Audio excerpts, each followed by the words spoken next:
ಶುಭೋದಯ. ಇವತ್ತಿನ ನುಡಿಮುತ್ತು ಏನಪ್ಪ ಅಂತ ಅಂದರೆ, ಎಲ್ಲರಿಗೂ ಯುಗಾದಿ ಹಬ್ಬದ ಶುಭಾಶಯಗಳು.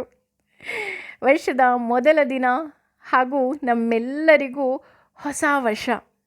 ನೋಡಿ, ಹೊಸ ವರ್ಷ ಅಂದರೆ ಹೇಗಿರುತ್ತೆ ಅಂದರೆ, ನಾವು ಸಂಭ್ರಮಿಸುವುದರ ಜೊತೆಗೆ ಪ್ರಕೃತಿಯೂ ಸಹ ಹೊಸ ಚಿಗುರಿನೊಂದಿಗೆ ಈ ಹಬ್ಬವನ್ನು ಆಚರಿಸುತ್ತೆ.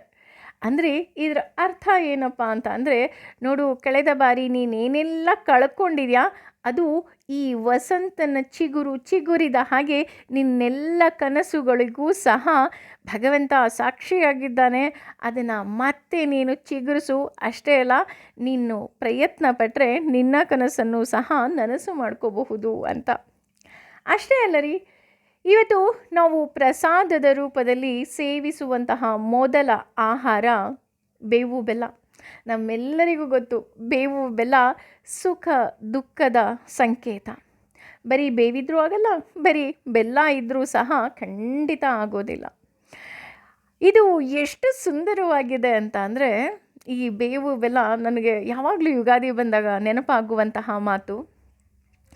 ಬೇವು ಸಹಜವಾಗಿಯೇ ಸಿಕ್ಕುತ್ತೆ ಅಲ್ವಾ? ಬೇವನ್ನು ನಾವೇನು ಕಷ್ಟಪಡೋ ಹಾಗಿಲ್ಲ. ಬೇವಿನ ಮರ ಇರುತ್ತೆ, ಹೋಗಿ ಕಟ್ ಮಾಡಿಕೊಂಡು ತೊಗೊಂಬರ್ಬೋದು. ಆದರೆ ಬೆಲ್ಲ ಬೇಕು ಅಂದರೆ ಯಾವುದು ಬೆಲ್ಲದ ಗಿಡ ಇಲ್ಲ ಕಣ್ರಿ.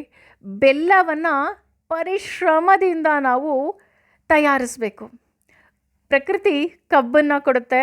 ಆ ಕಬ್ಬನ್ನು ಬೆಳೆದು, ಕಬ್ಬನ್ನು ಕಟಾವು ಮಾಡಿ, ಆ ಕಬ್ಬನ್ನು ಆಲೆ ಮನೆಗೆ ತಗೊಂಡು ಹೋಗಿ ಅದರ ರಸ ತೆಗೆದು ಅದನ್ನು ಬಿಸಿ ಬಾಂಡಲೆಗೆ ಹಾಕಿ ಹಾಗೂ ಅದರ ಪಾಕವನ್ನು ತೆಗೆದು ಅದರ ಬೆಲ್ಲವನ್ನು ಮಾಡಿ ನಂತರ ಅದು ಅಂಗಡಿಗೆ ಬರುತ್ತೆ. ನಾವೆಲ್ಲರೂ ಸಹ ಅಂಗಡಿಯಿಂದ ತೊಗೊಂಬರ್ತೀವಿ ಅಲ್ವಾ?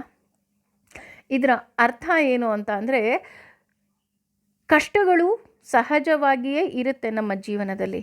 ಆದರೆ ಸುಖ ಬೇಕು ಅಂದಾಗ ನಮಗೆ ಯಾವ ಸುಖ ಬೇಕೋ ಆ ಸುಖಕ್ಕೆ ತಕ್ಕ ಹಾಗೆ ನಾವು ಪರಿಶ್ರಮವನ್ನು ಪಡಬೇಕು. ಆಗ ಮಾತ್ರ ಸುಖ ಸಿಕ್ಕತ್ತೆ. ಅಂದರೆ ಇದರ ಅರ್ಥ, ನೀನು ಕರ್ಮವನ್ನು ಮಾಡಬೇಕು, ನೀನು ಕೆಲಸ ಮಾಡಬೇಕು. ನೀನು ಕೈ ಕಟ್ಕೊಂಡು ಕೂತ್ಕೊಂಡು ಎಲ್ಲ ಬಂದ್ಬಿಡುತ್ತಪ್ಪ ಅಂತ ಅಂದರೆ ಖಂಡಿತವಾಗಿಯೂ ಸಹ ಯಾವುದೂ ಬರೋದಿಲ್ಲ.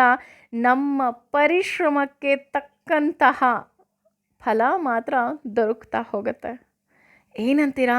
ಯೋಚನೆ ಮಾಡಿ. ಹಾಗೆಯೇ ಭಗವಂತ ಭಗವದ್ಗೀತೆಯಲ್ಲೂ ಹೇಳ್ತಾ ಹೋಗ್ತಾನೆ, ಸಮಶತ್ರೌ ಚ ಮಿತ್ರೇ ಚ ತಥಾ ಮಾನಾಪಮಾನಯೋಃ ಶೀತೋಷ್ಣ ಸುಖ ದುಃಖೇಶು ಸಮಸಂಗ ವಿವರ್ಜಿತಃ ಅಂತ.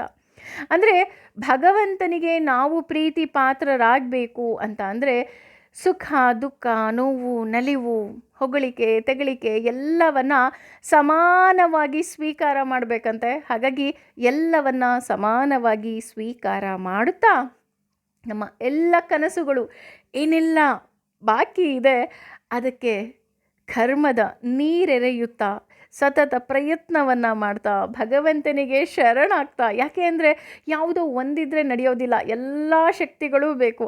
ನಾವೂ ಪ್ರಯತ್ನ ಪಡಬೇಕು, ಭಗವಂತನೂ ಸಹ ನಮ್ಮ ಜೊತೆ ಇರಬೇಕು ಅಲ್ವಾ? ಯೋಚನೆ ಮಾಡಿ. ಹಾಗೆಯೇ ಎಲ್ಲವನ್ನ ನಾವು ಸಮಾನವಾಗಿ ಸ್ವೀಕಾರ ಮಾಡ್ತೀನಿ ಭಗವಂತ, ನೀನು ನನ್ನ ಜೊತೆ ಇರುವಂಥ ಭಗವಂತನಿಗೆ ಸಂಪೂರ್ಣ ಶರಣಾಗೋಣ. ಏನಂತೀರಾ? ಯೋಚನೆ ಮಾಡಿ. ಮತ್ತೊಮ್ಮೆ ಎಲ್ಲರಿಗೂ ಯುಗಾದಿ ಹಬ್ಬದ ಶುಭಾಶಯಗಳು.